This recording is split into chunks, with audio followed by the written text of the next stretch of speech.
आपको कक्षा 5वीं का हिंदी यह विषय का जो हमारा तीसरा जो पाठ है उसका नाम है योग्य चुनाव।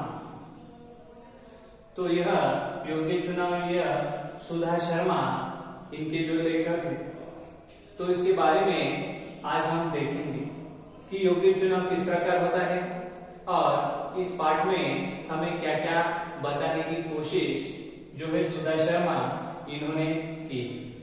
तो सबसे पहले देखते हैं हम कि योग्य चुनाव हमारे पाठ का नाम है।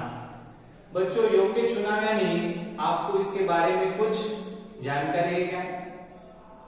योग्य यानी अच्छा, चुनाव यानी किसी प्रकार की जो स्पर्धा होती है उसमें से किसी अच्छे इंसान को वहां पे लेना होता है।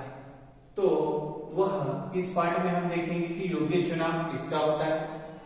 तो यहाँ पर हम देख सकते हैं बच्चों, योग्य चुनाव राजा मंगल सेन के मंत्री जगतराम बूढ़े हो चुके थे। यहाँ पर जो राजा है वह एक राजा था, उनका नाम था मंगल सेन और उस मंगल सेन के राजा के दरबार में एक मंत्री थे, उनका नाम था जगतराम। तो इन जगतराम बेहद बूढ़े हो चुके थे। बूढ़े यानी उनका जो एज है, उनका वय जो है वह ज्यादा हो चुका था, 60-70 साल के वह हो चुके थे। उन्होंने राजा से स्वयं क्या कहा था कि सेवा मुक्त करने की विनती की, यानी राजा जी मुझे अब काम ज्यादा नहीं हो रहा है और मेरा जो है एज जो है मेरा वो ज्यादा हो चुका है, इसलिए मुझे यह सेवा से आप मुक्त कर दो, यानी मुझे छुट्टी दे दो, आप बहुत हमारी जो सेवा हो चुकी है। राजा मंगल सेन ने कहा, आप पहले अपने जैसे सेवाभावी, परोपकारी और ईमानदार मंत्री का चुनाव कर लीजिए। राजा ने एक अट कही उनसे कि बाबा आपको मैं निवृत्ति कर सकता हूं, लेकिन उससे पहले आप एक काम कर कर जाना होगा। किस प्रकार का काम? कि आप जैसे, आप कैसे थे? सेवाभावी थे, परोपकारी थे। कौन थे? जगतराम। सेवाभावी,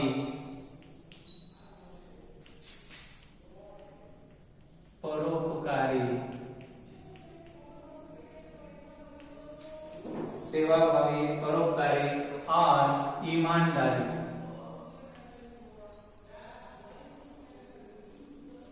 यह जो 3 गुण है यह किनके पास थे? जगतराम के पास थे। तो राजा जी ने कहा कि आप भी आपके जैसा ही सेवाभावी, परोपकारी और ईमानदार आदमी का यहाँ पर चयन कीजिए।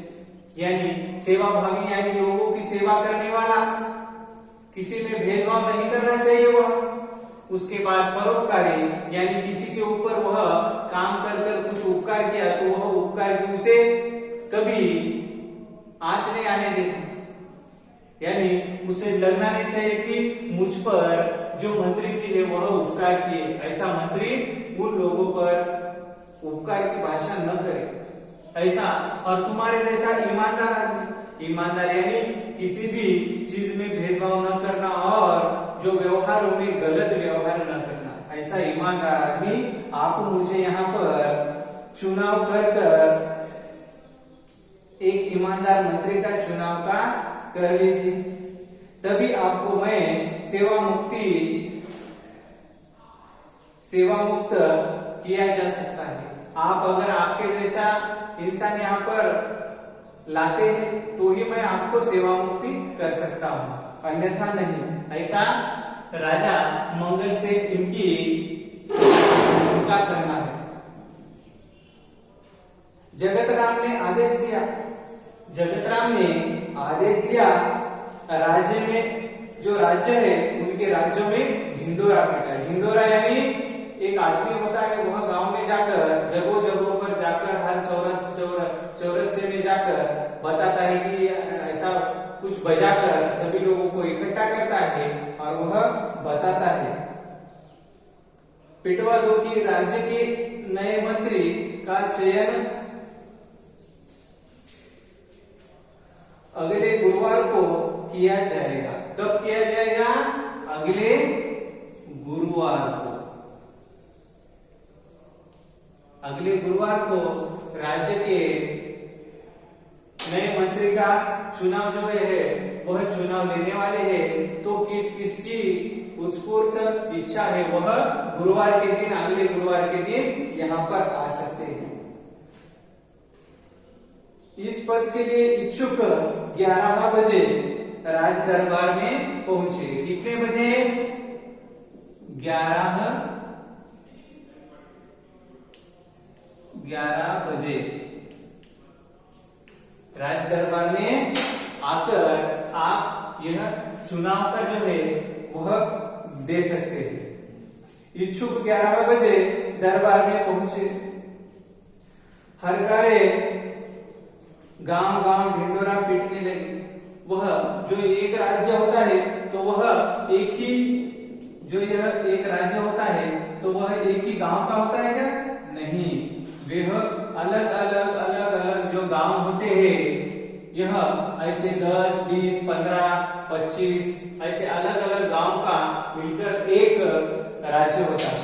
तो वह ढिंडोरा पीटने वाले को कहने लगे कि सभी गांव में जाकर आप ढिंडोरा पीटकर कह दो कि अगले गुरुवार को 11 बजे दरबार में आकर चुनाव दे सकते हैं। किसका चुनाव? मंत्री पद का। चयन वाले दिन राज दरबार की ओर जाने वाले मार्ग पर सुबह से ही नवयुवकों की भीड़ लगी हुई थी। यानी जिस दिन बुलवाया था अगले गुरुवार को 11 बजे, तो गुरुवार के दिन सभी जन राज दरबार की तरफ जाने लगे। सभी को लगने लगा कि मुझे मंत्री बनना है, मुझे मंत्री बनना है और मुझे राजा के साथ अच्छी तरह से काम करना है, ऐसे लोग कहने लगे। सड़कों की संख्या में युवक दरबार में, सैकड़ों की संख्या में युवक दरबार में आने लगे। सैकड़ों युवक जो है वहां पर आने के लिए उत्सुक थे। इसी रास्ते पर एक तरफ एक वृद्ध हताश सा बैठा हुआ था। एक जो वृद्ध है वह रास्ते के किनारे बैठा हुआ था और हताश यानी निराश होकर, नर्वस होकर, नाराज जो होता है वह बैठा हुआ था। उसकी बैलगाड़ी का एक पहिया जो है रास्ते के किनारे कीचड़ में फंस गया था। हाँ, अब देखो, तो वह निराश क्यों बैठा था कि उसकी जो गाड़ी होती है बैलगाड़ी, तो उसकी बैलगाड़ी जो है बाजू के कहां पर? कीचड़ में। कीचड़ यानी चिखल, जो मिट्टी का होता है, पानी चिखल, उसमें उसकी बैलगाड़ी का एक पहिया फंसा हुआ था।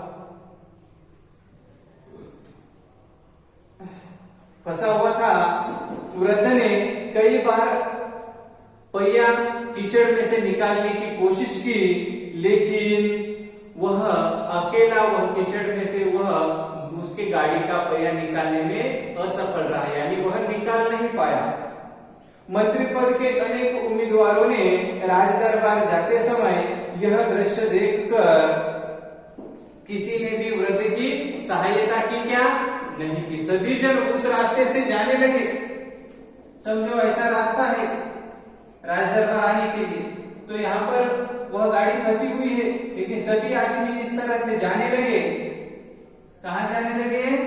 राज दरबार में जाने लगे। लेकिन यहाँ पर जो गाड़ी फंसी हुई थी वहां पर कोई उसे मदद करने के लिए जा रहा था क्या? नहीं, सभी जन राज दरबार की तरफ जा रहे थे।